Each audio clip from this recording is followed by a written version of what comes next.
Merci mesdames et messieurs, fidèles de cette chaîne d'information, le peuple d'abord télévision. Merci de votre confiance renouvelée à travers cette émission Réalité Plus, votre émission socio-politique et économique où à chaque fois, tu me sonneras comme ça la analyse de l'actualité à Mokanabiso, la République démocratique du Congo. Comme d'habitude aujourd'hui, on va essayer de parler sur l'enjeu politique à Mokanabiso. Tu as quelqu'un qui a 4 mois, il y a une élection.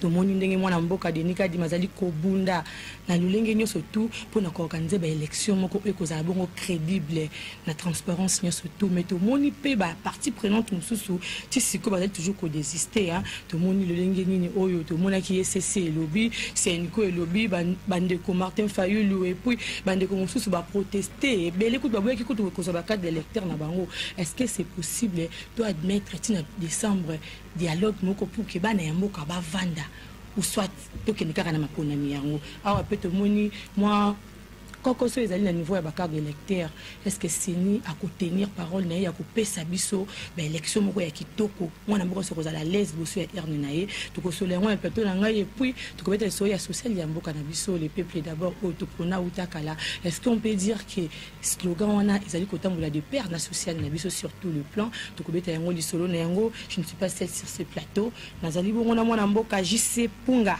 bazali bongo CGA ya MSC pour ekambami bongo na mwana mboka Laurent Batu Mona vraiment na inde to kosola yango awa na kati ya plateau na ngai ne to kobeta masolo et puis to meka koyeba soki vraiment MSC est commis na niveau nini est-ce que bango peut rozala na congrès le quoi tout le monde ndenge INC ça ici congrès na yango eponi leader na ngo moko malgré ça na kati ya union sacrée UDPS bango wana ba poni o azali bongo mais mon point na bango to éviter ce qui mwana mboka Laurent Batu Mona yepe na mpani na ya kopona ni to solaire ana mwana mboka JC Punga qui j'ai dit déjà bonjour mwana mboka JC. Bonjour maman Marlène, merci pour l'invitation. Bienvenue hein. Merci maman. Na sepeli koya pour la Maliboso. OK.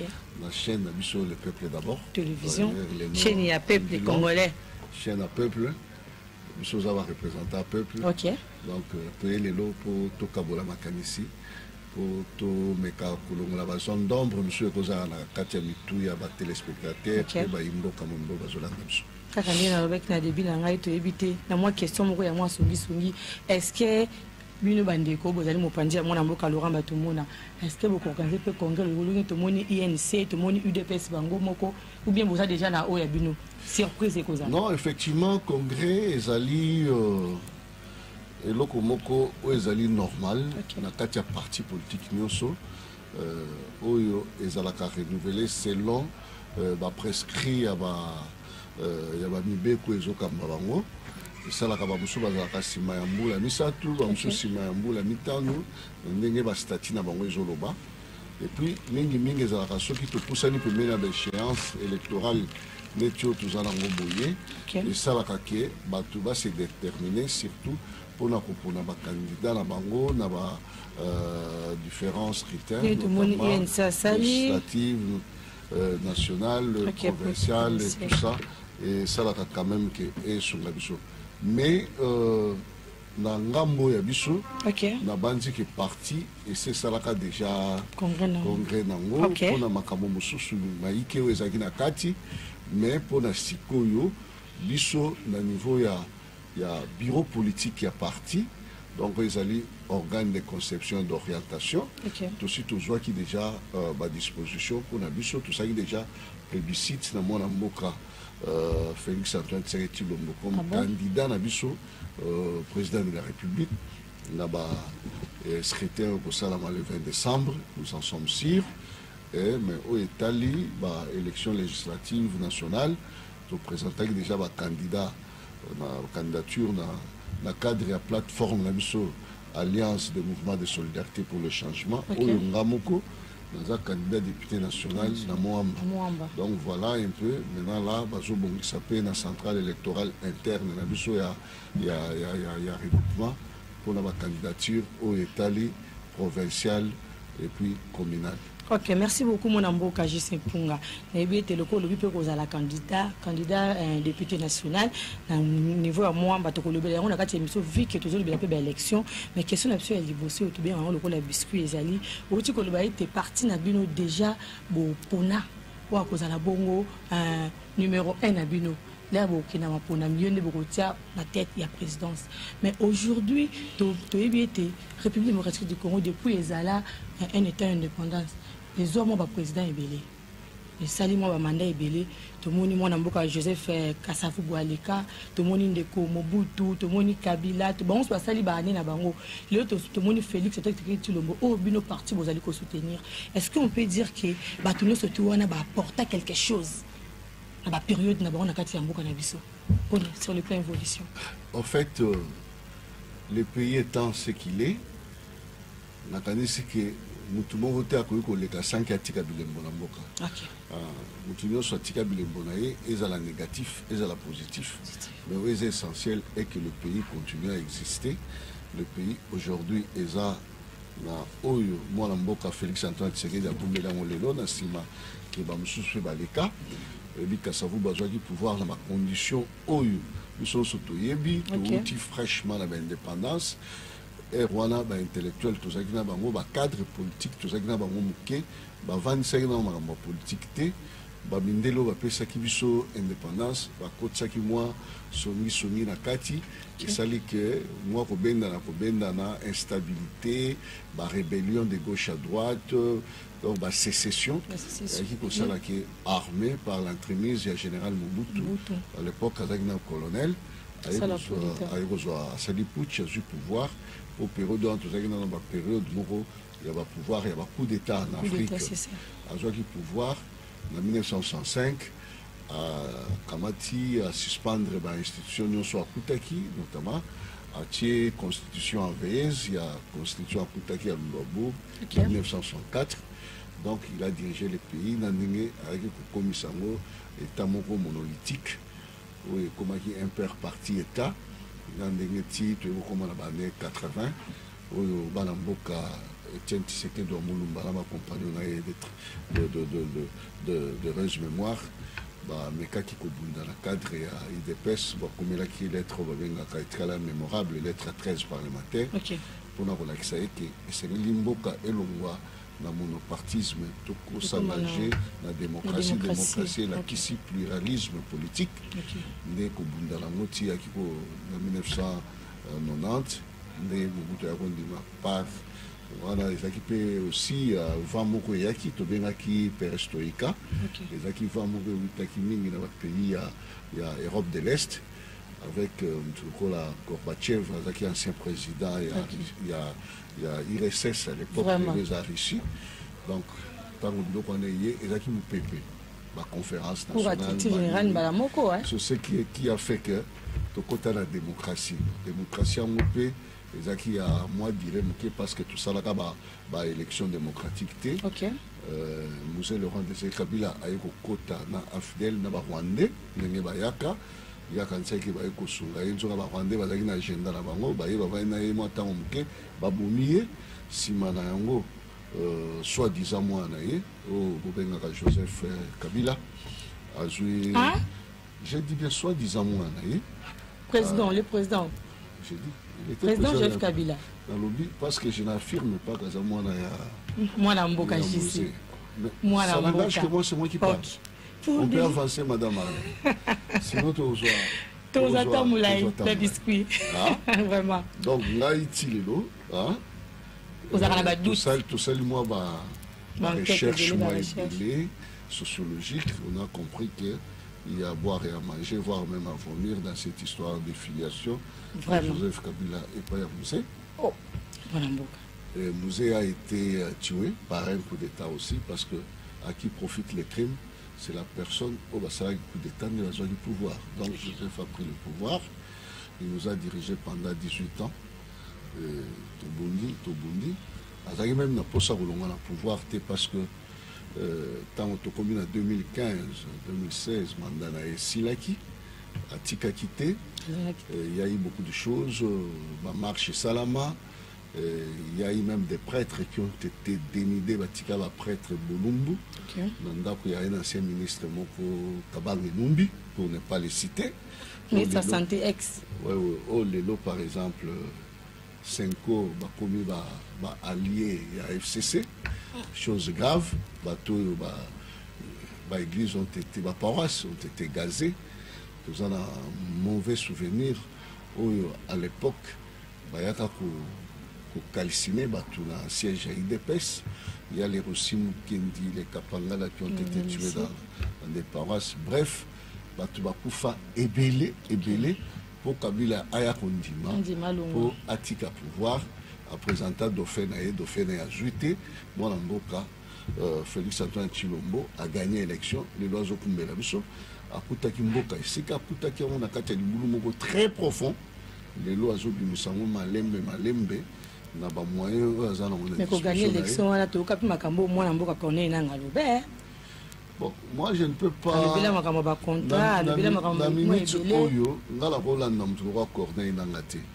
Parce que surtout nous on a corné nanga ezalokola mutalibo malongoli bilamba biso surtout longoli biso banyola. Pas continuer ka kolo. Non, il faut aloba, mutumo pas pexer koloba za te maza la conséquence la makambo ya zoloba.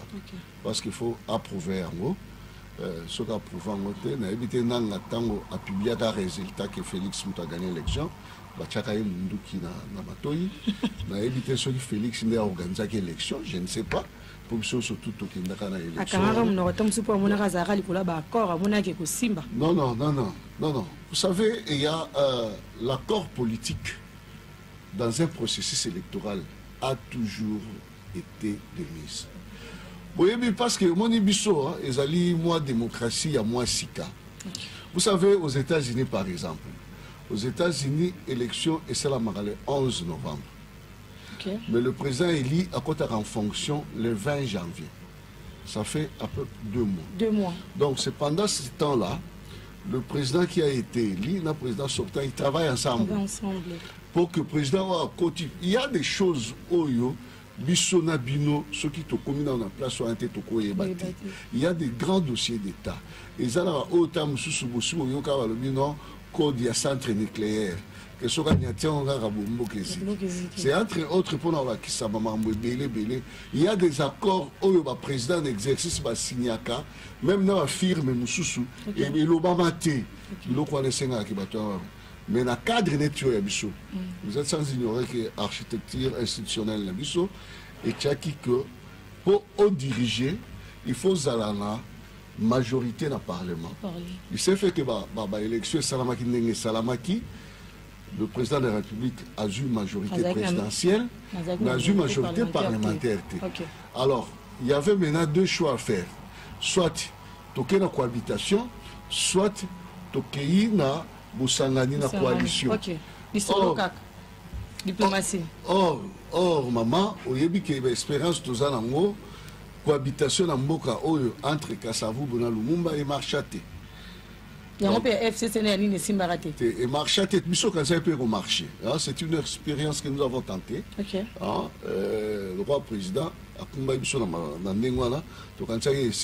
mais pour le président, mais de l'autre côté, bonne foi, ils ont été mauvaise foi, ils ont été tellement macassés et Simba était. Donc, s'il y a eu accord, il y a eu un accord politique, il y a gagné la présidence, Bino pour gagner majorité dans le Parlement, mais tous nous ensemble, ça la majorité Moro pour tout le monde. Mais chez moi faisant ça n'a pas tenu. Donc il n'y a que cet accord-là. S'il y avait un autre accord, tous les l'acceptation. Je pense que mesdames et messieurs, nous devons comprendre que nous allons face à Nani. À sa candidat député national. Alors, moi-même j'ai compris pourquoi a eu force na énergie na atina makambouana pour c'est la culture générale une petite question à décortiquer, à détailler, expliquer du début jusqu'à ce jour le légui nous allons évoluer. Alors j'ai vite compris que l'honorable J.C. Punga il peut être parmi au peu parce que azana moi histoire en boka, mais il y a une question moko il y a songi erozaki koloba kolobi bosimu kenya kufa et puis des amours evanda ka moi mboka je kabila vandisa kango parce que alinga kolonga pouvoir te mais il y a eu Senko ou Tangaki Kombo Babe Mususu Batika Bango Batika Bango Babilama la nudité Nanda Kouya ministre Moro Songolo à l'époque mais Lelo Oyo Tomoni Kaba même Senko Wana Kaba même SCC Wana même groupement religieux Wana comme ce côté mais la pouvoir surtout sur le plan élection analyse ne cause à l'anime. Non, ils ont dit parce que la vie à Batou, pour certains intérêts, Batou, beaucoup de monde qui a haute moralité, va perdre peu pédale. Moi, c'est pour la vie, on va perdre. Pour la vie, on va perdre. Nettoyer c'est Rouané, Banzung les autres machins qui viennent des heures, 23 heures. Mais pourquoi va ça la molle loté? Mais Bamouni que ça ne va pas. Mais c'est que la boue, non. Pourquoi les lots va ça la moté? Pourquoi les lots 5 ans on a posé un marche dimanche morobo, bah ça la marche. Et peut-être à changer voix. Non c'est parce que le peuple a zana bangoté. Même les fidèles catholiques ou zana bango baza pena bangoté. Donc c'est un groupe d'individus avides, assoiffés d'argent, de quipude, balingi mbongo. Bakei côté Camille mon bango na mbongo, et ça va prélat catholique qui nous sauté. C'est un groupe de gens, notamment votre cardinal à Mbongo, Nacholé. Le cardinal non, c'est un cardinal Nangate, parce que moi je ne suis même pas catholique. Donc, vous êtes chrétien. Nous sommes dans un pays, un État laïque. Donc Mboka, non, on n'a pas une religion d'État. Donc, on est clair. Moi, je vais vous et c'est que je vais expliquer à toi comprendre. Et alors, nos pasteurs, non. Bon, pasteur, donc, il y a biganga. Là, pasteur, ça n'engage que moi. Comme c'est pour qu'on rappelle comme pasteur. Et on a rappelé pasteur, pasteur Mukuna, que je salue d'ailleurs. Attends, Moïse Mbi, mon pasteur. Bon, on se peut que tout tribaliste. Or, ce sont des gens qui excellent, exceller quand même dans la religion et puis dans la spiritualité. Vraiment. Ils ont prouvé beaucoup de choses. Pouvoir rébeller, tu as dit que historiquement, religion il faut la mobola pour côté mais bango ba comment na mbongo ebele bango ba ola ndaka matériel baza prêt à kokumba mais même un diable pour ba zombo. Donc c'est pourquoi le président Félix azamwa na Nzambe abonzeli mboko bonzi mboko na maboko Nzambe il faut ba tout wana yo yebi ba 666 ba bundisa mwana mboka si aussi ko ça na kati émission. Nous parlons politique. Mais est-ce que vous avez 666 chiffres? Mais tu es bien où ils ont plus d'enjeux. Mais c'est Satan. C'est diabolique. Alors maintenant, l'élection, mille questions avec Oyara dans Malobo, le bac n'a début parce que des gens pensent qu'ils sont moi et là, mon coya kitoko. Naza disposé à répondre. Vraiment, moi, l'amboka, le auto, moni, l'élection, il est calango. Pas candidature, et ça va dans Robé Yambala, où il est qui tellement ébélé.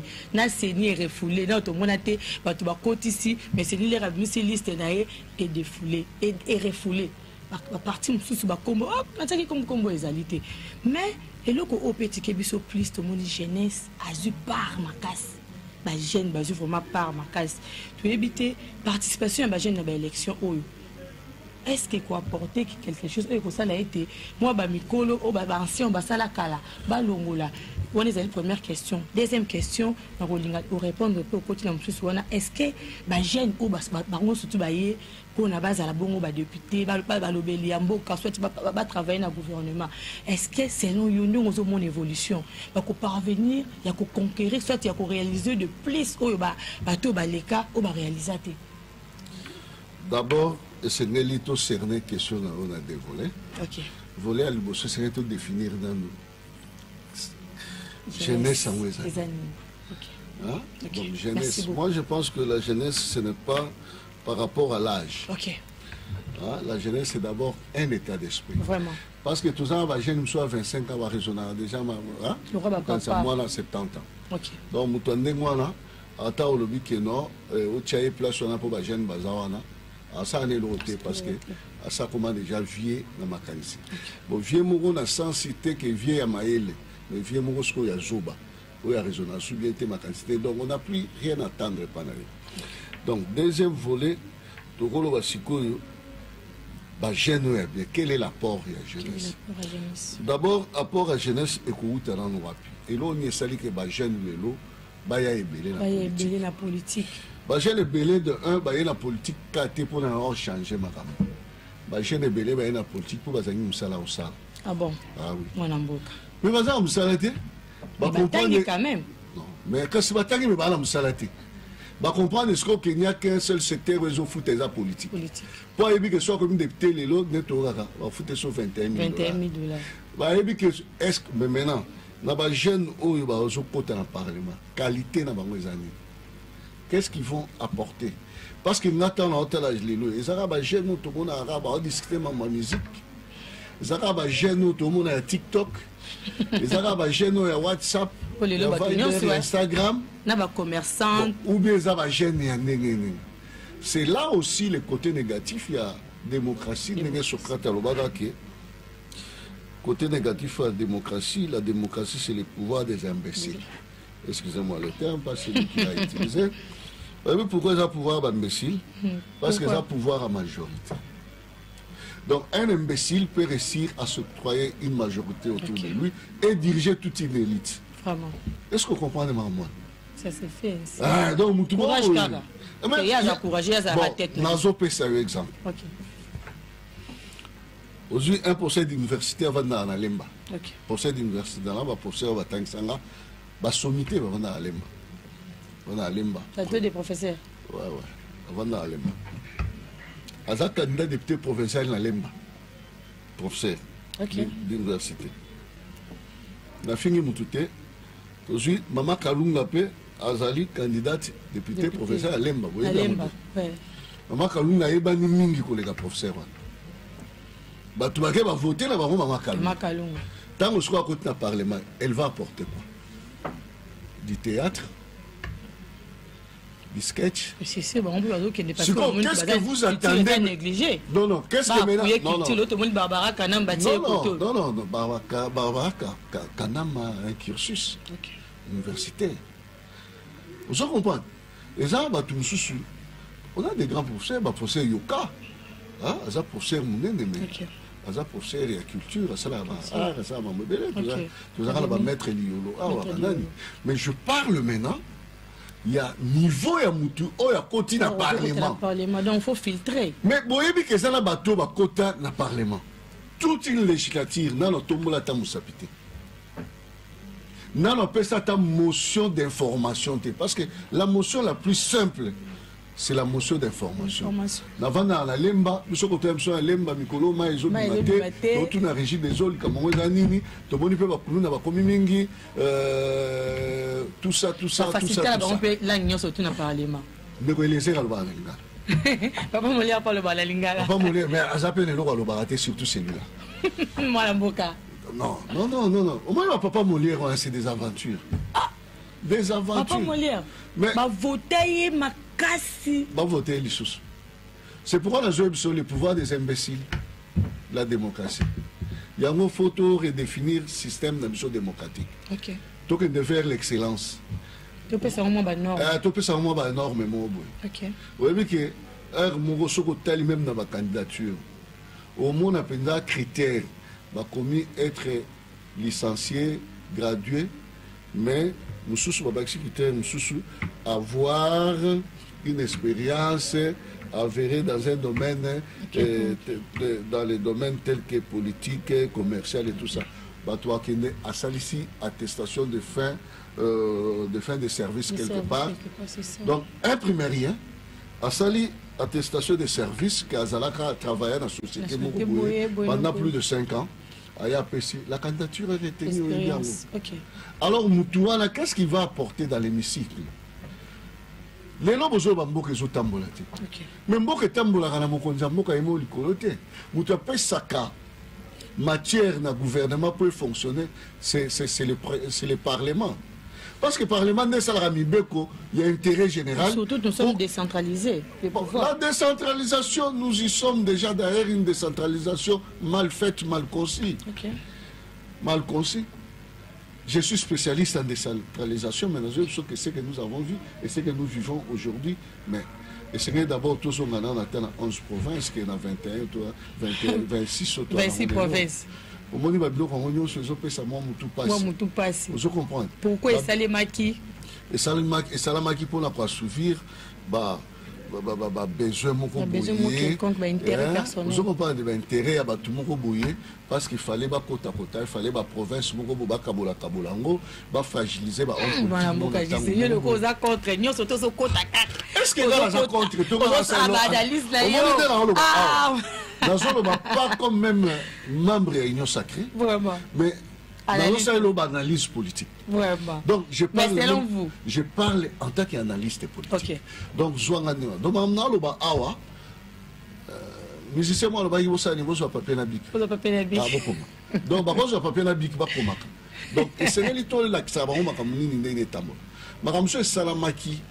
Vous comprenez que dans la constitution ba yesebno qui est congolais toute personne dont les ancêtres ont résidé la République démocratique du Congo avant 1960.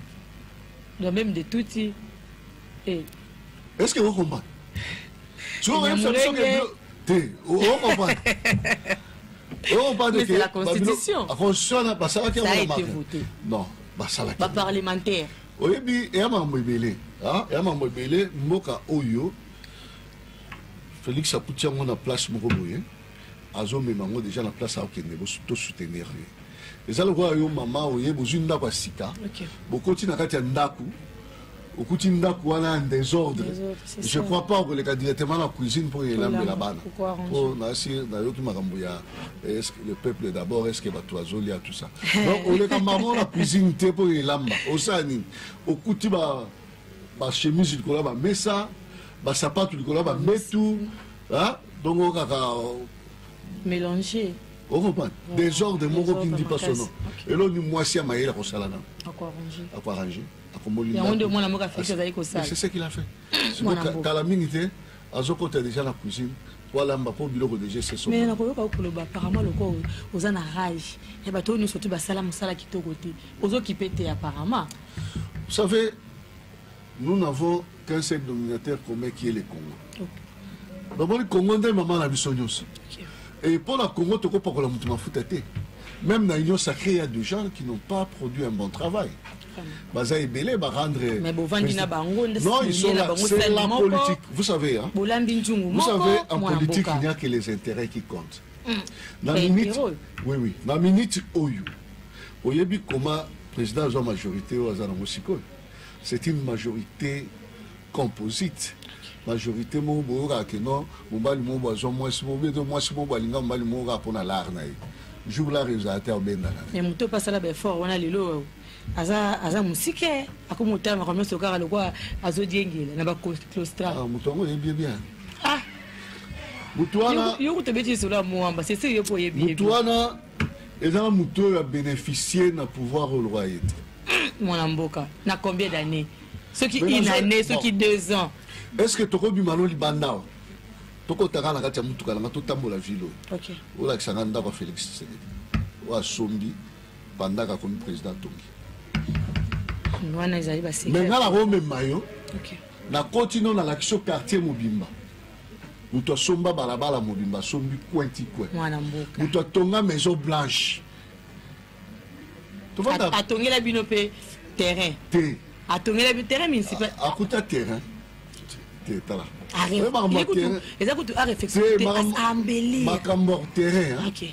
Terrain na une côté polémique ils ont d'abord bien il y a biso bana limité bana kinabwa donc ils allaient à la wana nettoyer balongoli pelouse na stade 20 mai ba yenango ba sali bon et ça m'a bêté le comme toi sali pour la jeunesse toko boya te mais toko ki pe ko na état de droit.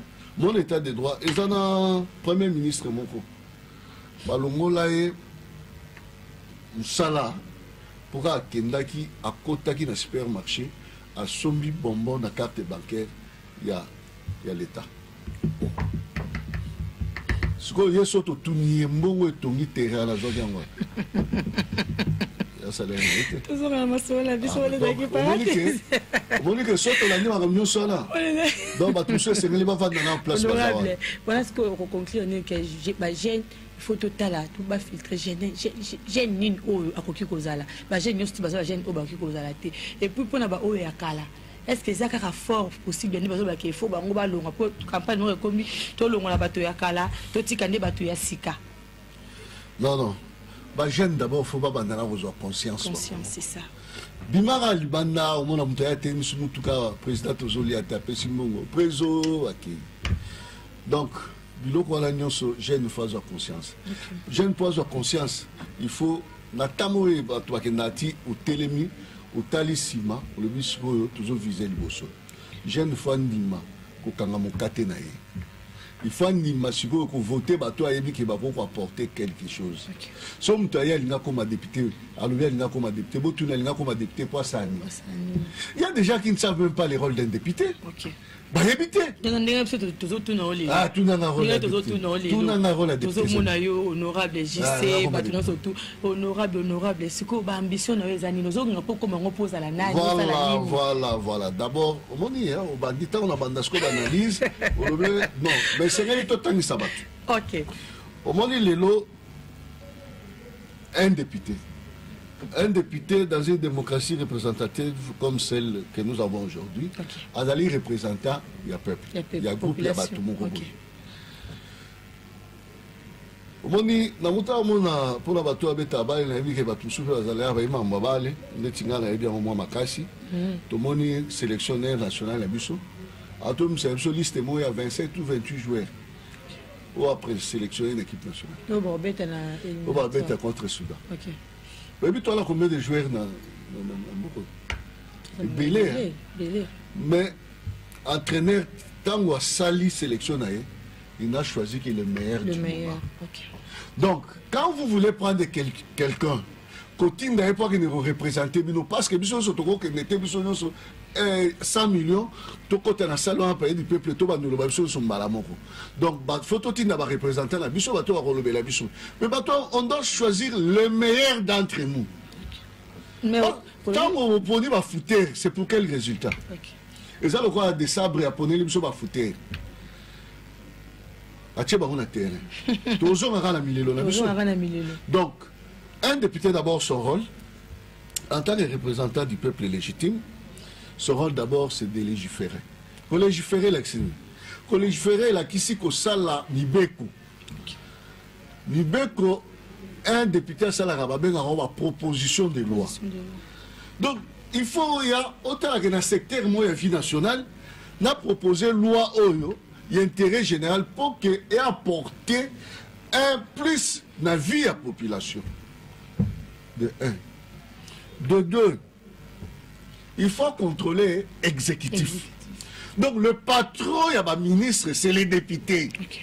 Mais on a vraiment un député, on a comme un ministre. Or, député a un pouvoir, il y a un ministre. Banda ba législative non soit les cambali, bo soto mona balongoli un ministre, ça la législative, balongola un ministre moko, il y a économie. Donc tout le temps ba ministre non soit ba salam ça kitoko. Or, les députés, qu'est-ce qu'ils font la plupart? Tant qu'ils n'ont pas de contrôle dans l'entreprise publique, qu'ils n'ont pas de contrôle et pas dans le ministère. Il suffit d'avoir ici, moi, enveloppe par Taki, et l'équipe, l'équipe n'a pas où. Oui, l'équipe n'a pas où. Batiki ba yeba sali ba recommandation mo bisa batu ba komi se contredire ba mo. Est-ce que ba depuis na biso ba proposer un peu moi ba lo ebele. So sali bilan pendant 5 ans. To comme ça ba lo pe ebele o ezali bongo proposer yo za mo panzi sango. Na si soto ba no tanga to ko ça 10 députés te o ba sali ba proposition de loi. Même la provinciale, même la nationale. D'ailleurs, kuna kutu na parlo pas, kuna kutu na. Ba idi ezarate. Dans la poste na o ka so atam mo na ba. On a besoin de ce qu'on va ventrier. Bamoni ake, baramezo le kabiente. Moi na mboka Argentine ngobila. Ba tel côté godem poy. Ba me côté le minama président il faut arranger. Ma beni ba négocier pour provinciaux basal. Ba provinciaux? Basalini. Nous avons fait 4 ans au moins de 5 ans. Tout n'est là ngam colonie ni ba se interpeller gouverneur ou bien un ministre provincial. Donc c'est le monde ça évolue bien. Ah ça évolue. Pour na yo ki chasser ta mona madame. Ce qui bango ba moni bongo mona. Te bango ba moni to bango ne faut ba mona ndenge biso ba kinois toujours mona. Ah bango ba elo ko mona te autre que biso mona. Tangelanga projet de dîner au député provincial moko à Sali au Isa. Oui puis nous on a étudié bah il que la finalité de toute action politique c'est le bien-être du peuple. OK. Bon, si vous avez une finalité dans mes amis, c'est leur ventre. Parce que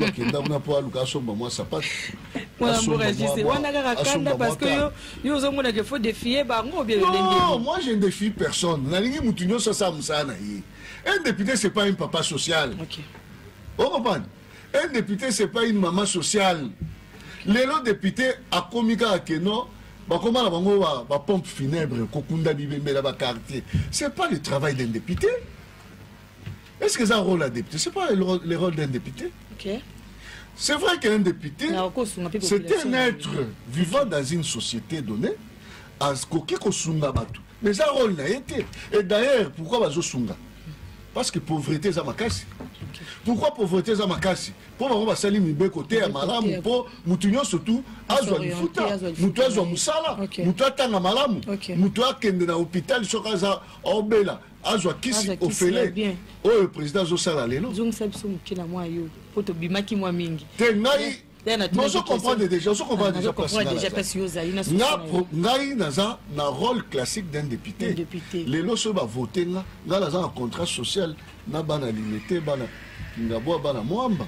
Na la contrat social, na ba groupe sont votés là, naza proposition de loi, on a la dénoncer dans le parlement pour l'intérêt na bango.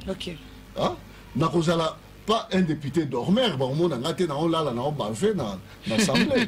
avez vu, il y a des photos qui ont circulé dans les réseaux. Il y a des photos. Vous trouvez ça normal? Merci beaucoup. Même quand vous êtes dans la auditoire, vous avez la bonté. Mais l'élection, tout le monde a saigné à téléminer, bien sûr, mais les Cambouis ont carte. Est-ce qu'il faut faciliter le peuple congolais qui ne peut voter, à voter ou bien? Est-ce que vous avez vu que tout ça n'est pas numérique? Dans l'époque numérique, carte, ce n'est qu'un support. L'union sacrée. Mais je vous dis... l'union sacrée. Au bas qui déjà qui ont la analyste, mais vous appuyez tout. Vous appuyez tout, Union Sacrée, même si moi encore c'est la liboso, mais apparemment vous avez mon amoté. Yo moni ba membre Union Sacrée te soka yibi moko wa kanga ya kota boloko. Moi mboka. Tout ça pas prière. Maman na lobby tout ça attend numérique. Vous savez, tant que nayi ko pour na ba oyo ba kendaki ko se faire enrôler. To yebi ke za ba tu mususu, ba loba ina bango, ba yebisaki ba militant na bango ba ke no se faire enrôler. Donc, c'est leur droit et c'est aussi leur choix. Vous savez, nous sommes en démocratie. C'est ça qu'on va faire on a mis ça. C'est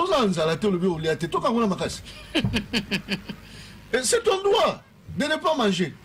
On va poser la même question, on va répondre, c'est mon droit. Mais la démocratie, on peut le droit aussi de ne pas répondre. On va dans une même table, c'est possible aussi. On va dans la carte sur une même table. Pour parler de quoi? Non, les réseaux monarchiques, ça ne va pas. Qu'est-ce qui ne va pas? Qu'est-ce qui ne va pas? Non, dites-moi, qu'est-ce qui ne va pas? Mais fichier électoral. Fichier électoral, il va protester. Senko. Mais Senko. SCC. A tellement rapport à est-ce qu'on aura communiqué à SCC? Balobi Boui. Pour nous parler de SCC, les alliés dans les types Senga, il y a un Babi n'engage pas les SCC. Ah, il n'engage pas. Non, parce que les sous beaucoup là-bas. Parce qu'il ne peut pas parler au nom de l'SCC. Non, bon, vous savez, est-ce que Senko Alobaka au nom de l'église catholique? Na l'union sacrée catholique basate. Et monsieur qui toko bien. Tout ça catholique à Makashi, le quoi la vraiment voilà, toko la sociale pour comme considérer monsieur qui toko. Malheureusement ali ko kede belé. Social oyo mwana mboka. To yibindenge to lela. Ba kusimu ke bakufa liko na ngo tambola. Aussi vous qui n'a kufaki pour avoir réclamer par élection. C'est pour tout ça les élections. Tu vas réclamer l'élection les lois tu vas kufi. Est-ce que slogan on a les peuples d'abord? Les peuples d'abord dans la télévision. Les peuples d'abord. Est-ce que le temps de paix en social na biso? Et là d'abord faut que y ait social élection. Là on irait ba congolais social les ara relier foufou. Parce qu'on est obligé de moi. Non, c'est pas ça les social. Les social englobe tout. Balobaka, les cas sociaux sont Toto et Général. Ok. Explique. Vous comprenez? Donc, quand ça est social. Ok. Quand on a une classe, une école, un hôpital. Au sommet, maman. Mais c'est ça le social. Apparemment, tu bien on y réflexionner ou bien tout le monde la construction non, déjà. Non, c'est ok. Ben on est en ligne, mais que nous la maman. Plus de 2500 lits. Et puis matériel, les gens matériel, les lois à ta police à Béli. Yo zoma batinda ba osoba ke libanda. Le libanda parce que na kancha hôpital les gens. Un civil a tombé hôpital na kancha mais militaire moko azaki wana 32 ans. Mosusu aye kosala soki 21 ans. Batikaki kotoma hôpital na kancha. Un civil a tombé. Lelo bana yaba. Toi la carte sociale. Social. Gratuité de l'enseignement, la socialité. Plus de 4 millions d'enfants. Mais il y a BBC. Gratuité dans BBC calendrier scolaire, BBC système éducatif nabiso. BBC en makasi. Maman, au début, ils ont déjà que l'enseignement au Congo est au rabais. Vous savez, moi j'ai terminé ma licence en 2001. Avant la bima na université na campus na loja la petit moko na chambre na ba autozo ba diplôme ba ba koti ba leki ba master OK ba yega ba makizar na système karizaki aujourd'hui ba note apetua no tanga boye ozo ba poussa au centre est-ce que ça atanga une gratuité à combien qui tombe combien mabé poussa au centre atanga une gratuité. Il y a des gens aujourd'hui, un licencié, mais soit français, tout n'a que. Français, toi, français. Il est licencié.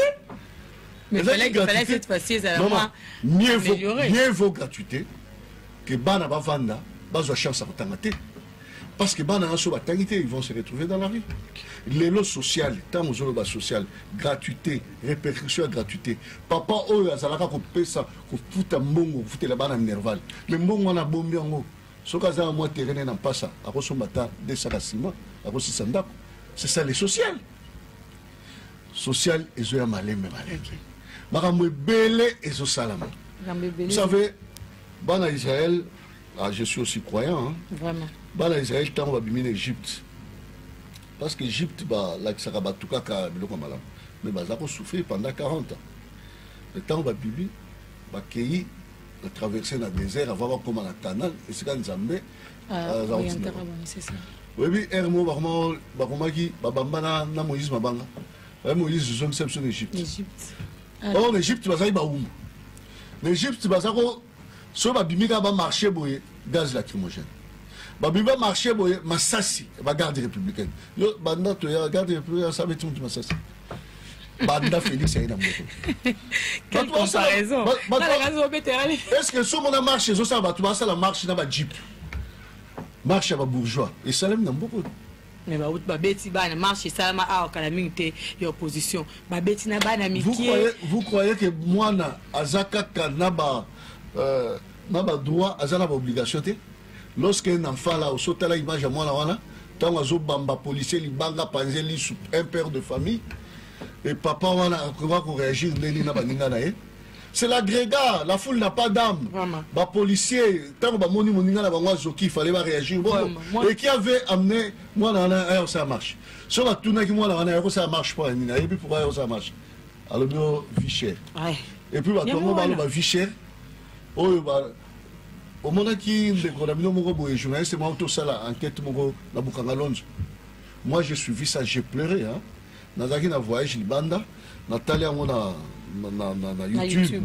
Mais j'ai pleuré.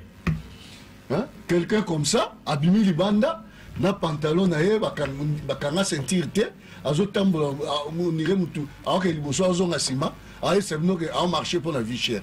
Un criminel. Un criminel. Moi, l'embogage. Oh, mutu, ça va tout masango balia fufubana wana, babali la zalate, yé azumbo wana allié. À sali miracle des siècles. Donc à l'ONU Massambo Université. Avec beaucoup d'énergie, moi j'aime beaucoup. Il y a quelqu'un qui était gouverneur. Vraiment. Avec gouverneur na Katanga. Pendant 11 ans. Mais moi, j'ai le temps quand même, il y a aucun décatang. La kenda katang à l'époque, il n'y avait rien là-bas. Mais là, on a été, il y a eu candidat député national à Moamba. Tolingi, au Pesabiso, Maloba Espoir, le Bédana Nubiso. Au clôture, au sapin, maman, quand chute l'émission de la fin, pesa message fort. Nayo et pas bateau bazar Rolanda yo. Bati pas retenir ni n'est pas honorable ici. Message fort, il y a les monsieur Zali que il y aura bel et bien élection. Batouba se préparer une élection. Ceux qui m'ont une élection va considérer qu'ils ont droit à y. Non, un reporter en a des semaines. Va considérer, mais tout ça déjà un processus. Même ceux qui les, même pour repousser l'élection. Non, non, un mois. Un mois. J'étais candidat en 2018. Vous avez vu de quoi je parle. Okay. Donc, tout ça déjà dans le processus. Attends, va pousser un mois, il y a un problème. Ce sont les mêmes personnes qui faisaient des déclarations tapageuses chaque jour.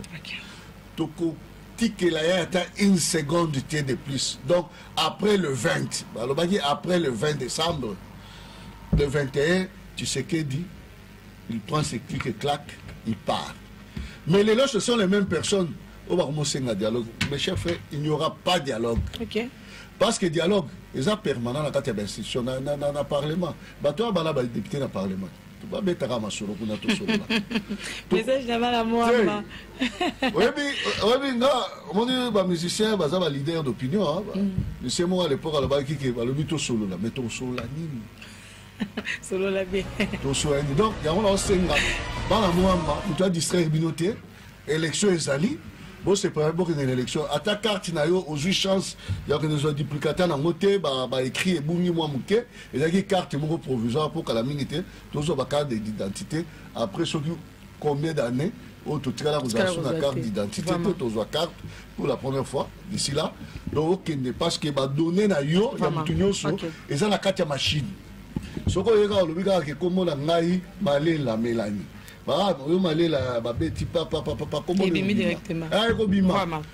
Merci beaucoup, mon Mboka. JC Punga, CGA, il y a E, il y a MSC, Laurent Batumona, et puis Bazali Bongo, membre de la plateforme AMSC. Oye Bazali Bongo, candidat député national. Merci beaucoup. Nous avons répondu à l'invitation à Bisso. Et puis, nous sommes très heureuse de recevoir Yossou encore une fois de plus. Là, j'ai dû un grand joyeux anniversaire. Il y a le numéro 1. Donc, Aza, la première, hein, dans la première fille, il y a DG. Hein, oh, DG, maman, Lingamingi. Oh, il y a Tika Larabongo, qui est du chef. Donc, ce chef, Azali, Teyenda Monaka. Liso Musika. À Madame Chance, Lisa Mokondi, Madame Chance Mohamed, donc il Nangaï Koureza Rakito Makasi, donc je l'aime beaucoup, hein. Donc une fille très calme, ou à bien. Je pense qu'elle est là, soit brutalement bénie, soit heureuse à tout. Donc ça n'aura heureuse. La vie non mobimba ya kitoko ka ndeko mela rayo ya malamu ndeko mela rayo donc maramno c'était mabeto benganya musika na libala kitoko mbongo ebele. Merci à l'équipe technique, surtout Aaron, Moïse, Bodaki, on a ma caméra, et puis la régie, vous avez qui bon assuré, et pas à moi la mboka pour Vali Wambela. Merci Nida. Merci beaucoup. Ciao. Merci.